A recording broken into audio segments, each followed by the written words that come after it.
Hey, it's Erica. I just wanted to let you know that you can now listen to Global News What Happened To ad-free on Amazon Music, included with Prime.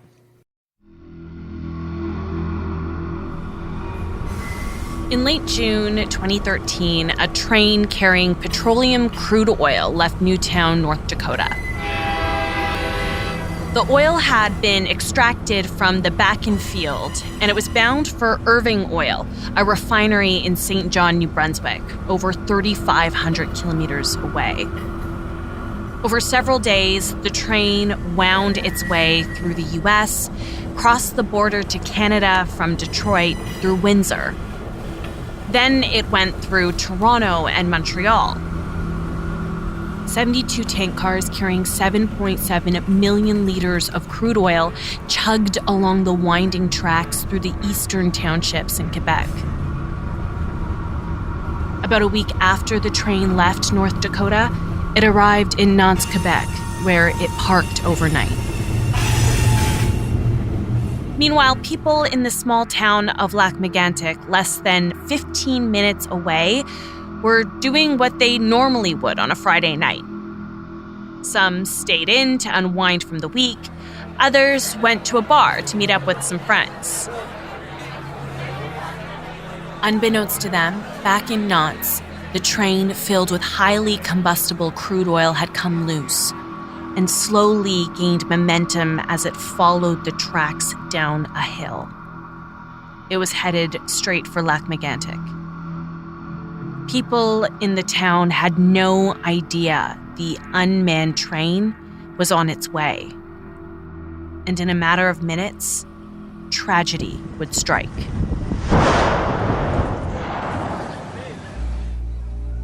The town of Lac Megantic was an inferno. But what happened to those people who were just living their lives in this small Quebec town, which suddenly and without warning was engulfed in flames? Who was responsible for the preventable disaster, and what would happen to them? I'm Erica Vella, a reporter with Global News, and today we find out whatever happened to the Lac Megantic train derailment. It's probably fair to say very few people knew of Lac Megantic before July 6, 2013. It's the type of place you might have only come across if you're from the area, or maybe you had a cottage nearby. The mostly French-speaking town in Quebec is about 2.5 hours east of Montreal. It has a population of about 6,000 people. It's also now the site of one of the worst rail disasters in Canadian history. For this episode, I wanted to really get to know the town, meet the people, walk in their shoes, and see what exactly has happened since. So I drove there.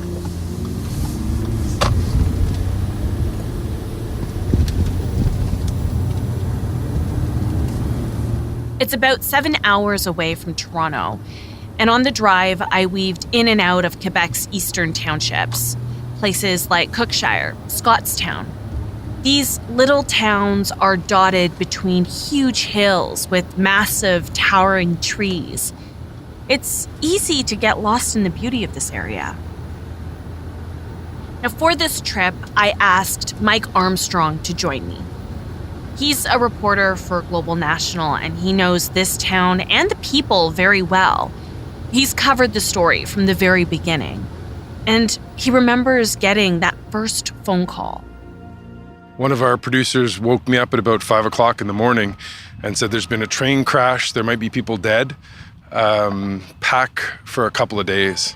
And I was here for 11 days and never covered anything like it. I mean, I've been to tragedies all around the world, the tsunami, the earthquake in Haiti, plane crashes, you name it. But I'm from Quebec. I'm actually from the Eastern Townships originally. This tragedy felt like it was at home. And it was people with French accents, and it was the language I'm used to, and it was surreal. As I got closer and closer to Lac Megantic, I recognized some of the landmarks I saw on the news.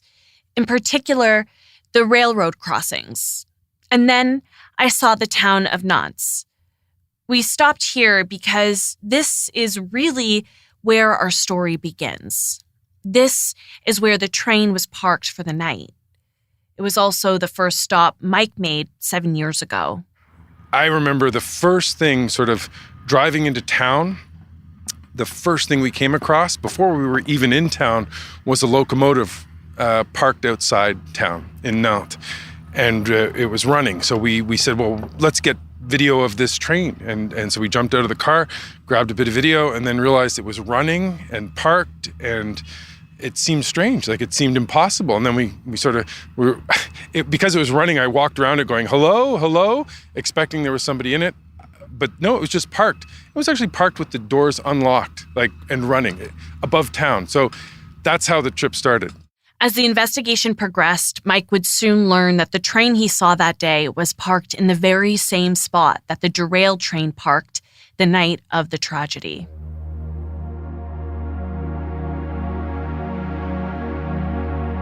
On the way into Lac Megantic, I was in awe by what I saw around me. As you could assume by its name, it sits on the shores of a lake, and mountains dominate its horizon. It's a destination for nature lovers, with a beach where people can swim or go water tubing. There are areas for camping and hiking in the summer, and skiing and tubing in the winter. The town shares a border with Maine. In fact, when you look south across the lake, you can see the neighboring state's hills in the distance. In the center of the town sits its crown jewel, a brick church with this ornate steeple. Lac Megantic is quaint and charming, the type of place that I feel like I've seen advertised as an ideal destination for a relaxing weekend getaway. And yet, I couldn't help but think about the reason why I was there. I saw the railroad tracks and the boardwalk that carve its way through the center of town. 30 meters south of the tracks is this empty space, a construction zone.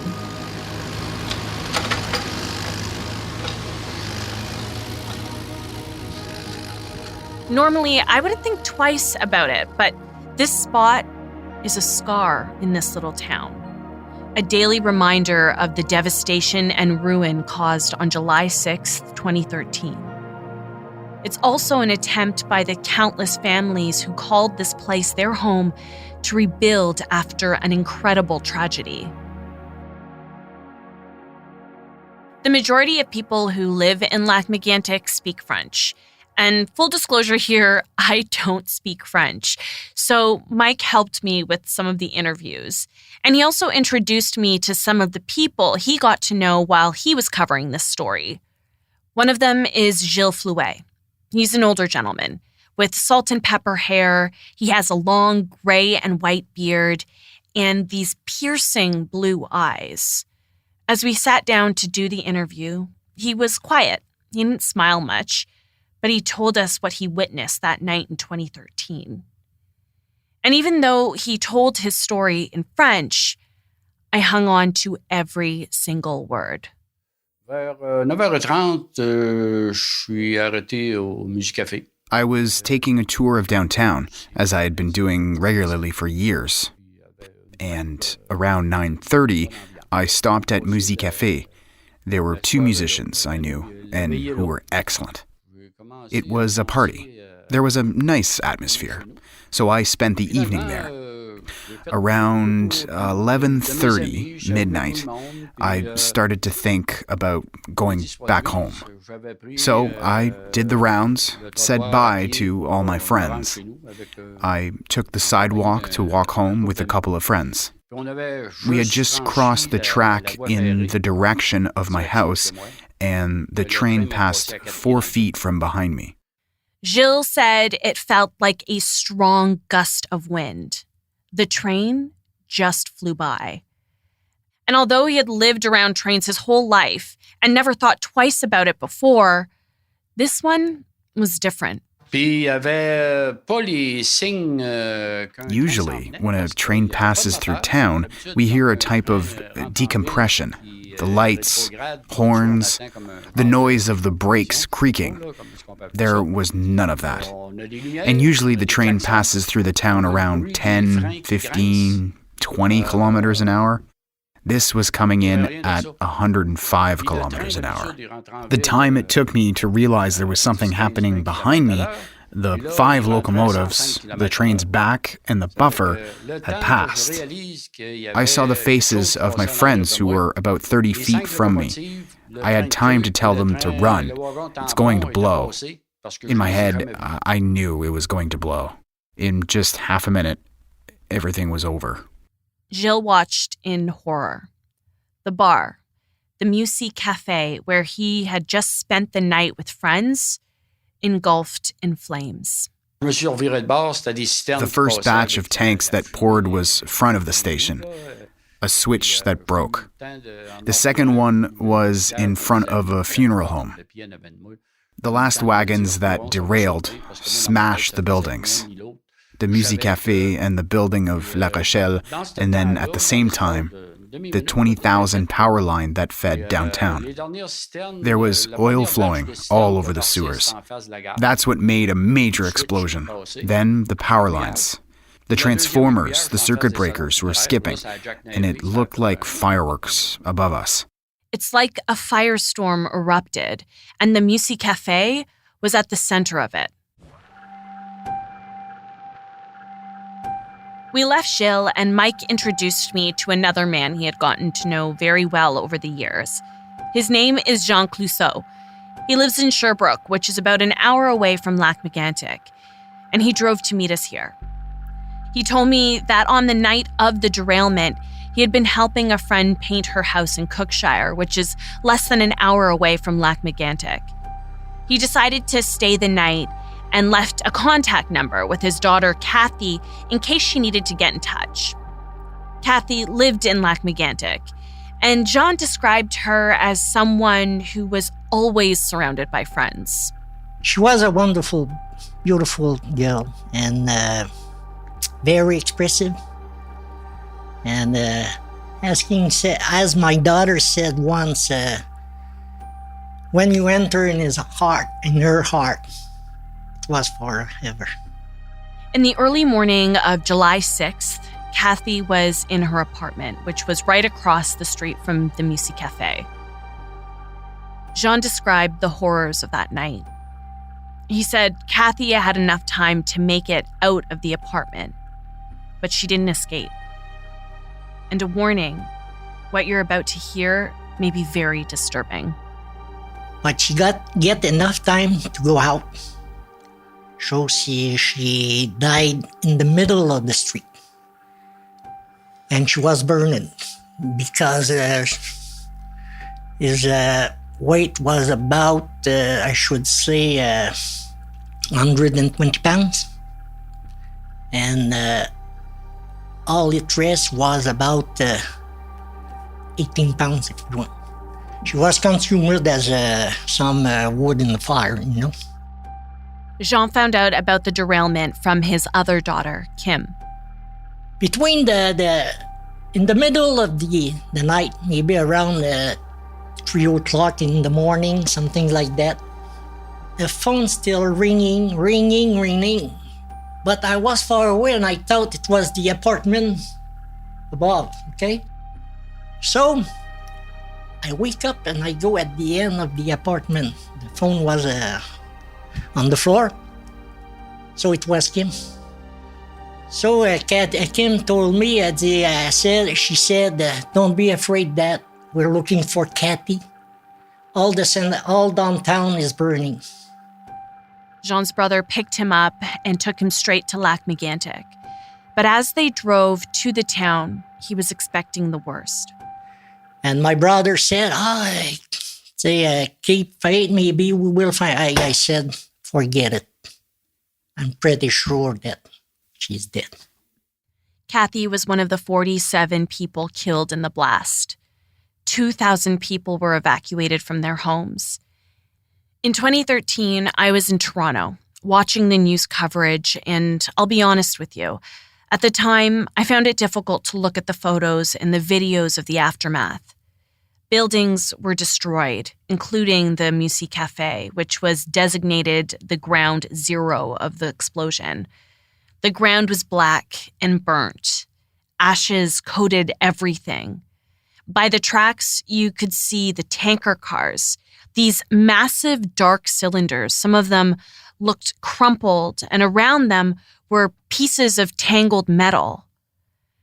But if you were to look beyond the tracks, the train, and the tanker cars, all you see is barren land. Because all the buildings, the apartments, the stores, the restaurants, they were all gone, disintegrated. All that was left was rubble. After seeing the town with my own eyes, I needed to understand how this all happened. What was the chain of events that led to this horrific tragedy? I turned to Wendy Tadros. At the time of the derailment, she was chair for the Transportation Safety Board, which is the independent agency responsible for investigating rail accidents in Canada. Wendy told me the railroad was operated by the Montreal, Maine and Atlantic Railway, or MMA for short, and said in the days leading up to the derailment, the train was experiencing some mechanical issues. The lead locomotive was smoking a lot, and had problems maintaining speed. We later learned that oil was leaking from an engine bearing that had not been properly repaired. So having made it to Nantes, which is just outside Lac Megantic, late in the evening on July the 5th, 2013, the locomotive engineer parked the train on a descending grade just outside of Lac Megantic. The lead locomotive was left running and 7 handbrakes were applied. And then only a rudimentary brake test was conducted. The engineer then left for the night. I wanted to take a moment to explain something here. The engineer Wendy is speaking about is Thomas Harding. Months after the derailment, the TSB released a railway investigation report. It covers a number of details, precipitating factors and recommendations, which we will get into a little bit later on. But it also describes exactly what happened that night. And there's one point that stood out to me when I was reading the report. When Harding left the train that night, he called a cab to take him to a nearby hotel. When the cab driver arrived, he noticed smoke coming from the lead locomotive, and he even saw oil droplets land on the cab's windshield. He felt like something was wrong that night, and he even asked Harding if the train should be left that way. Harding said that he reported the problem to MMA, and they said leave it that way, and it would be addressed in the morning. Just a short time later, a fire started in that lead locomotive. Someone had called 911 to report the fire, and the local fire department was dispatched. That fire was caused by leaking oil. Here's the Nantes fire chief, Patrick Lambert, speaking about it at the time. They came, they looked at it, they looked it over, we inspected the engine, everything was okay, everything was out. They've confirmed that everything was okay, that we could leave. Yes, the train was supposed to be secured. But it wasn't. When fire crews shut off the engine, the air in some of the brakes began to leak out. Those were the brakes that were holding the train in place. And when I heard this, I was a bit confused. Was this normal procedure to leave the train running? I asked Wendy about this. It was part of the procedure that was used by this railway. If you keep the engines on, you keep the air on, which is one source of holding the train.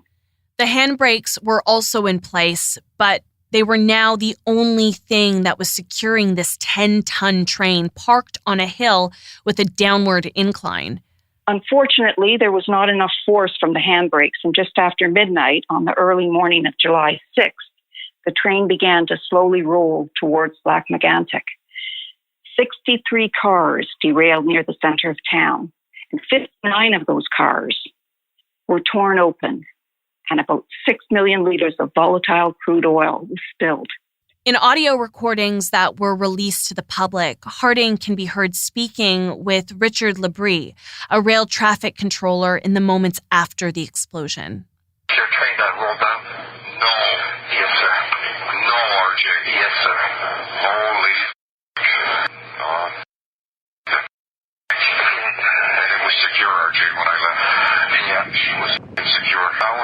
that thing roll down, RJ? I don't know. How many brakes did you put on? The units, the DD, and the first car, 7 brakes. This recording was evidence that would be heard by a jury in a criminal investigation of the derailment, which we also will get into a little bit later on. The explosion consumed most of Lac Megantic's downtown core. And Mike Armstrong said when he first arrived into town 7 years ago, his first instinct was to try and speak with those injured in the blast. I remember saying to the cameraman I was with, we'll have to go to the hospital and get, interviews with injured people or family members or whatever.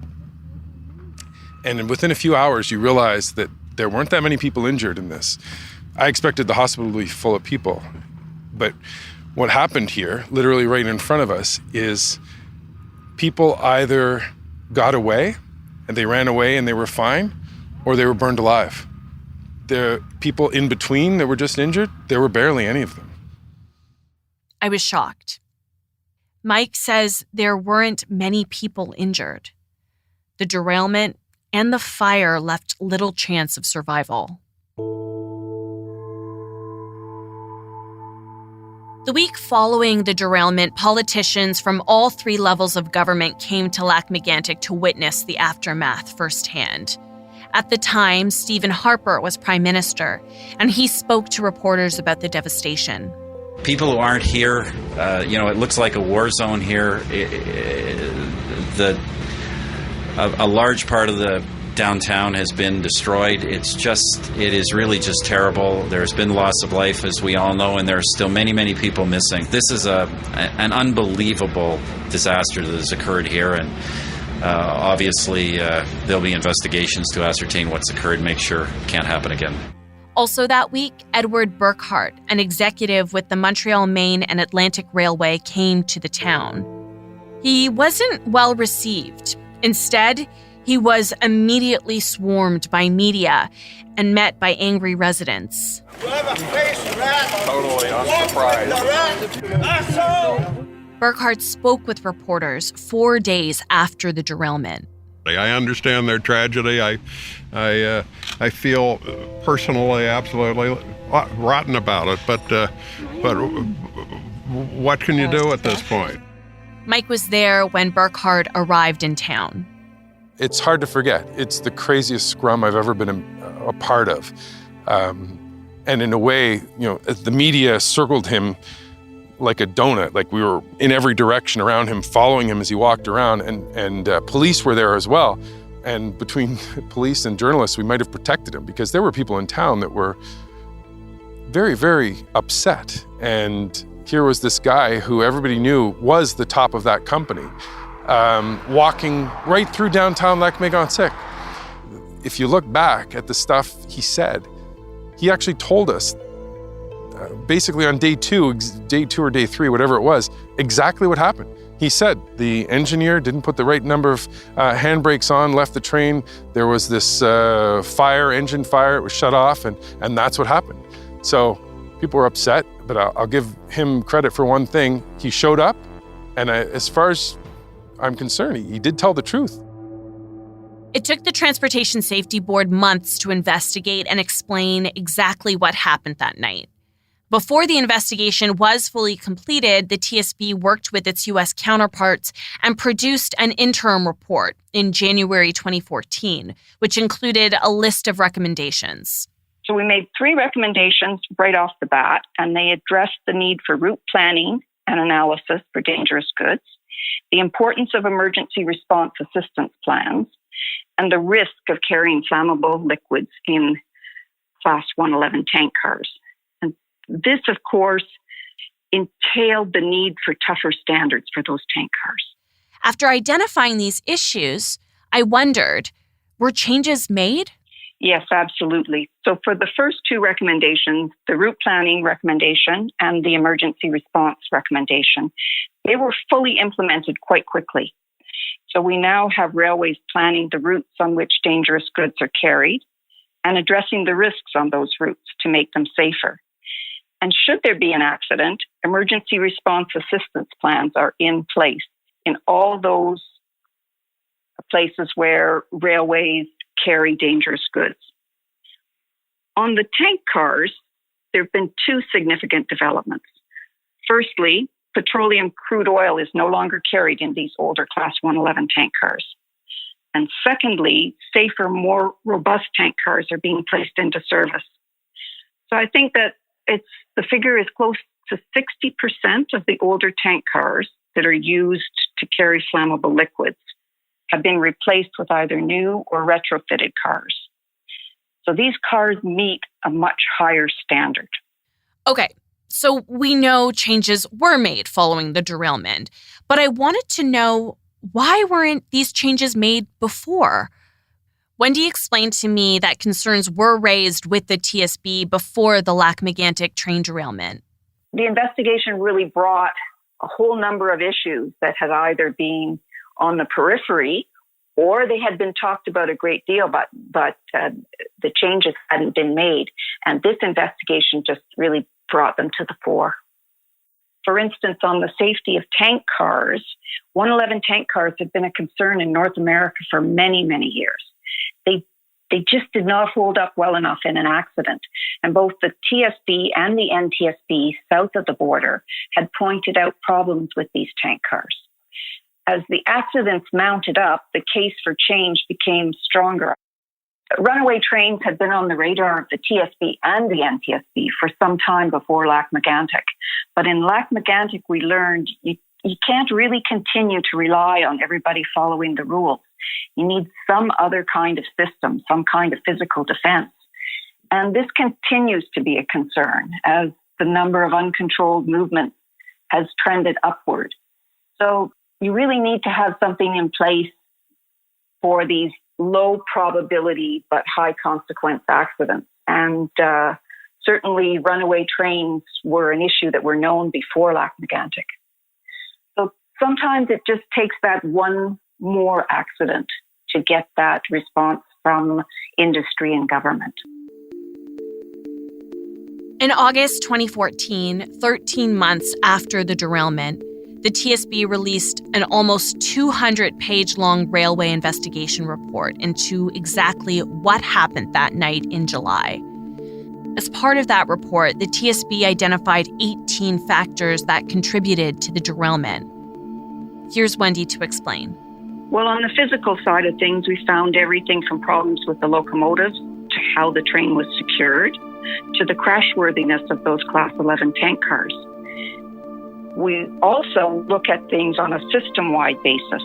We found problems with the company, its practices, its culture, and with its safety management system. We also looked at the regulator, Transport Canada, and its oversight. And we found safety management audits and follow-ups on safety deficiencies were wanting. So that's sort of the broad spectrum of the kinds of things that we found. I had to take a minute to really think. The way that Wendy explained it to me, I wondered if one of those 18 contributing factors didn't happen, could this devastation have been avoided?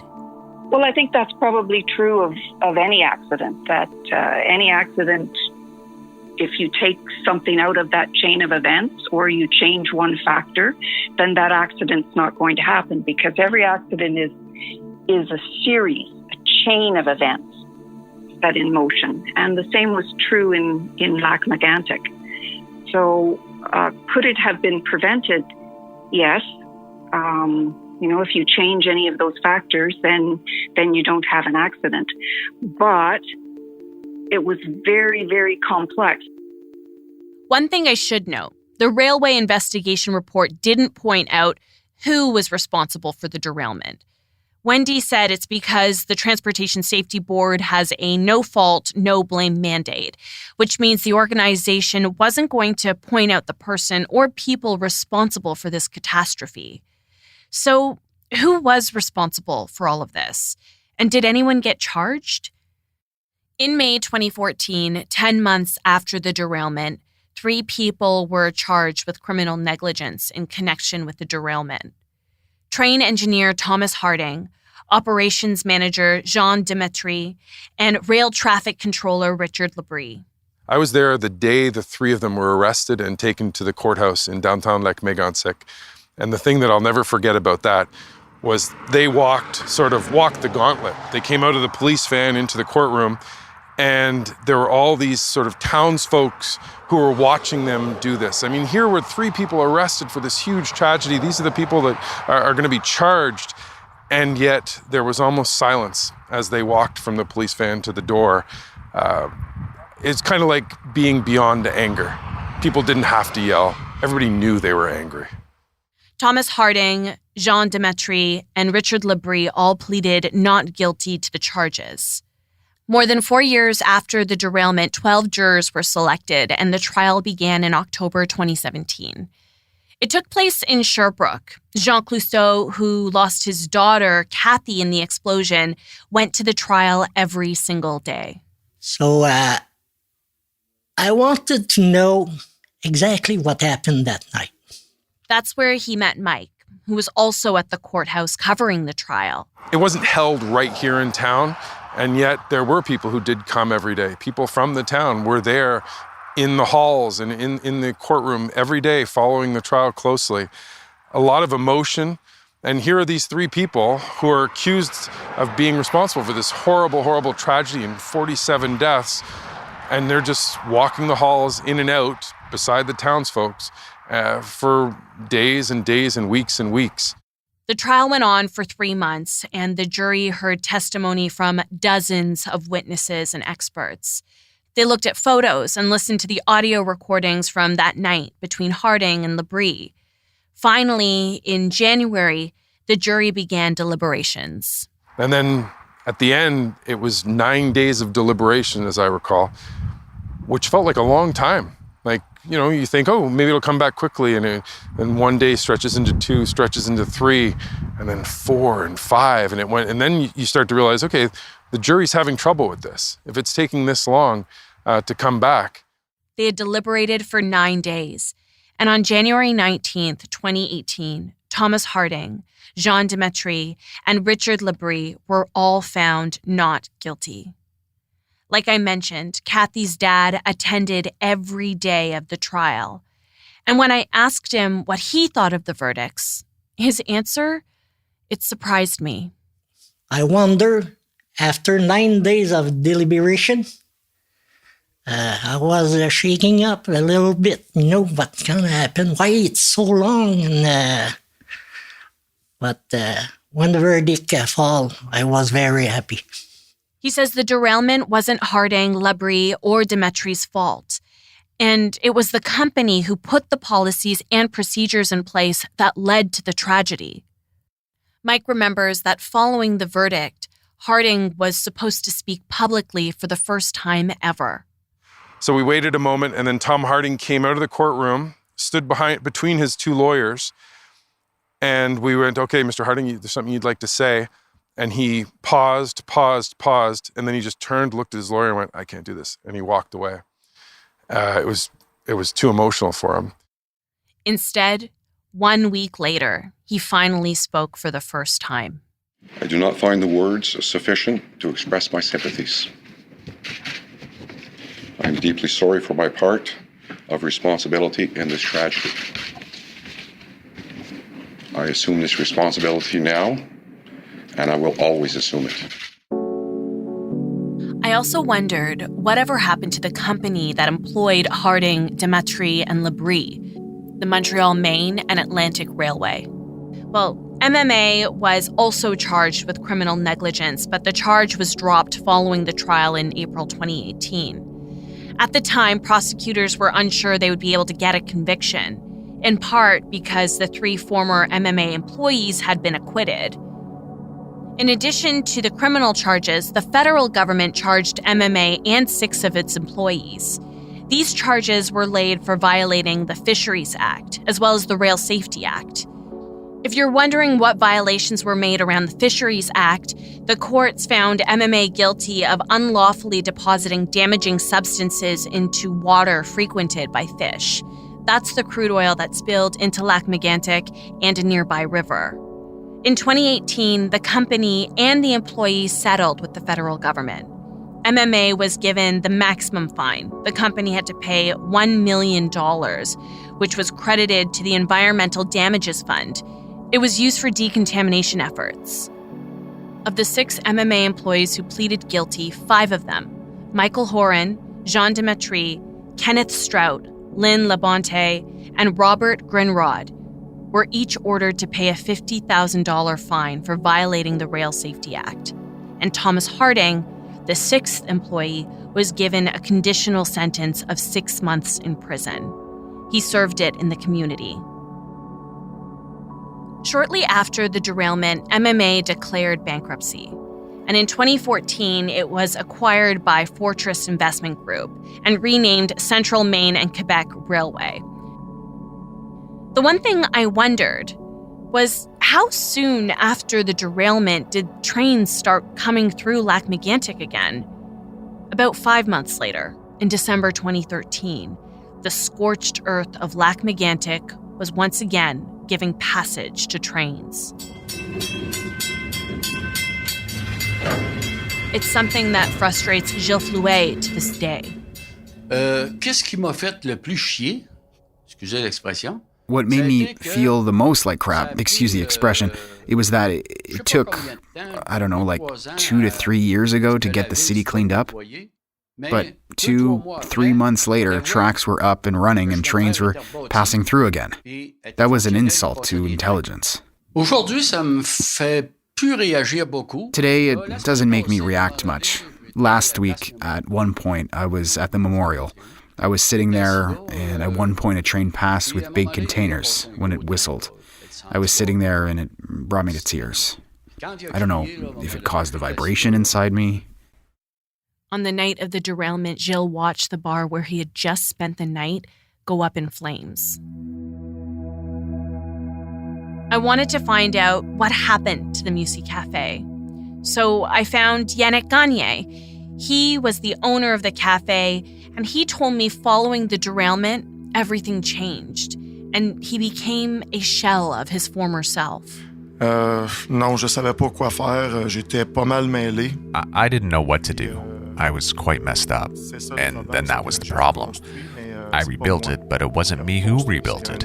It's another Yannick Garnier, who was a zombie, as you might say. I was pushed by many locals. You can't abandon us. You need to keep going. You can't let us down. And so I redid it. And I did it for the city of Lac Megantic and for the people of Megantic first. I never did it for myself. The point was, I want to make a place like we had so people can go out, have fun and life, and get back to normal. The new Music Cafe is 400 meters away from the old location. I sat down with him for this interview, and something happened that gave me goosebumps. As Yannick was telling me what a Saturday night looks like at the new Music Cafe, 3 mois, 4 mois avant, t'aurais découvert que... a train wound its way through downtown Lac Megantic. I felt the hair stand on the back of my neck, and I looked across and I saw Yannick. He looked upset, frustrated. He told me a train goes through Lac Megantic every day. Sometimes it could be 2 or 3 trains. Every time. I get rage every time. There are 9 rail crossings that weave through the town. Gilbert Carrette lives in Lac Megantic, and he's part of a coalition of concerned citizens who lobbied for a bypass to keep trains away from the center of town. In our battle, the coalition in our battle, we were fighting for safer rail, and we were fighting for a contour lane, a bypass from Megantic to stop these trains going through Megantic. And in 2018, the federal government announced it would be moving forward with this rail bypass.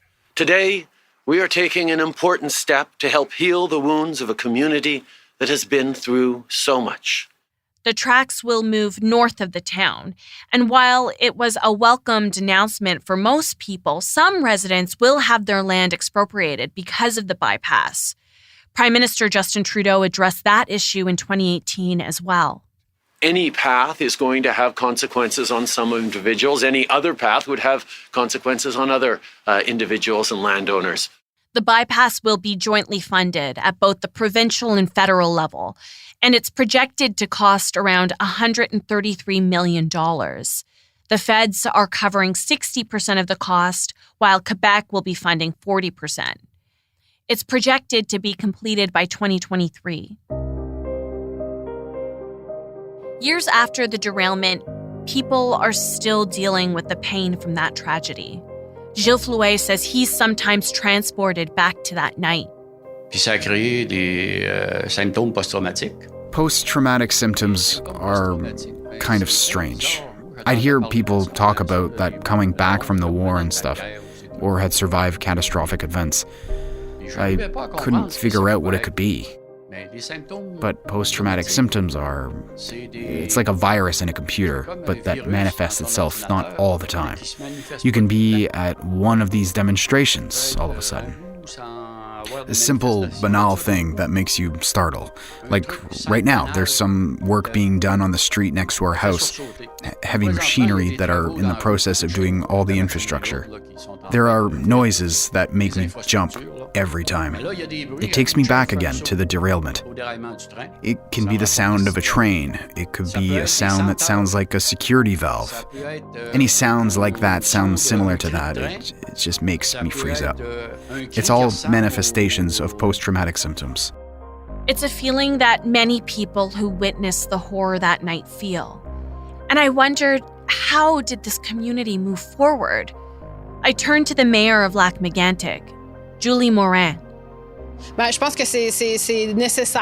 think it is necessary that every year we highlight this event. At the same time, we have to find the way forward to survive. Whether it's a collective mourning like us, we've lived, or an individual mourning that each of us live, we must continue to move forward.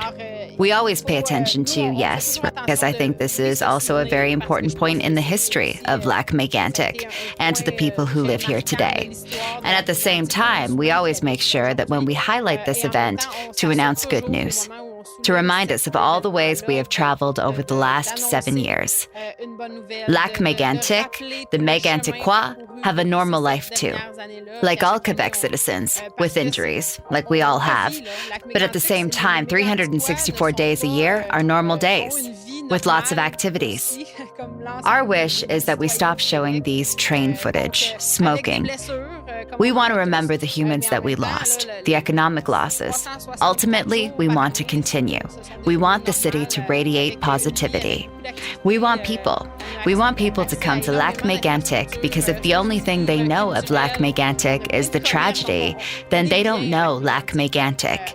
Then I think our citizens deserve more attention on what they have become.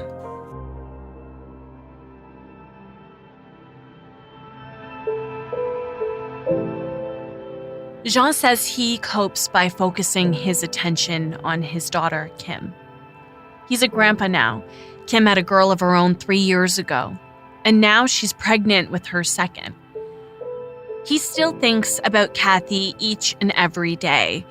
He told me for many years he dreamed of traveling to France. He wanted to make the pilgrimage to Santiago de Compostela in Spain. And after Kathy died, he made a promise. I said, Kathy, if one day I have a compensation, monetary compensation, I promise you that I'm gonna go walk Compostela, starting for France and I did it last year. He kept his promise. And Jean told me when he arrived, he was joined by someone special. I walked into a street and I see on the wall a big sign, Kathy. So I take a picture. So I said to my mind, I thought to my mind, Kathy came to tell me, Dad, thank you. You did your promises.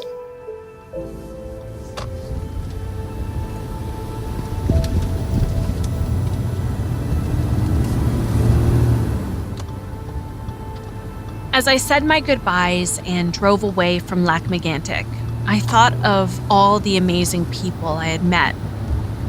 And while their tragedy is now part of their history, it doesn't define their future.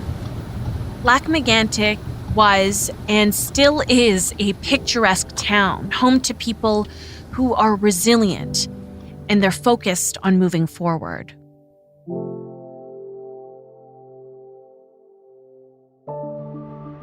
Thank you for joining me this week. Whatever Happened To is written and produced by me, Erica Vella, with producer Dila Velazquez. Our audio producer is Rob Johnson. I wanted to thank Jean Clouseau, Gilles Flouet, and Yannick Gagne for sharing their stories. A huge thanks also goes out to Mike Armstrong and Global National for helping with this episode. Also thanks to Carly Myers and Eric Scott for their voice work. A big thanks also goes out to Alia Adam, who helped with translation, and a special thanks to Chris Bassett and Beatrice Politi. Let us know what you thought of this episode, and please share it with a friend. It will help us to grow the show and bring you more incredible stories. You can also help us out by giving us a 5-star review on Apple Podcasts or wherever you listen. You can also reach out to me personally. We're always looking for new stories. So if there's a new story you want us to revisit, you can reach me on Twitter at ericavella or email me at erica.vella@globalnews.ca. Thanks so much for listening, and we'll see you next time.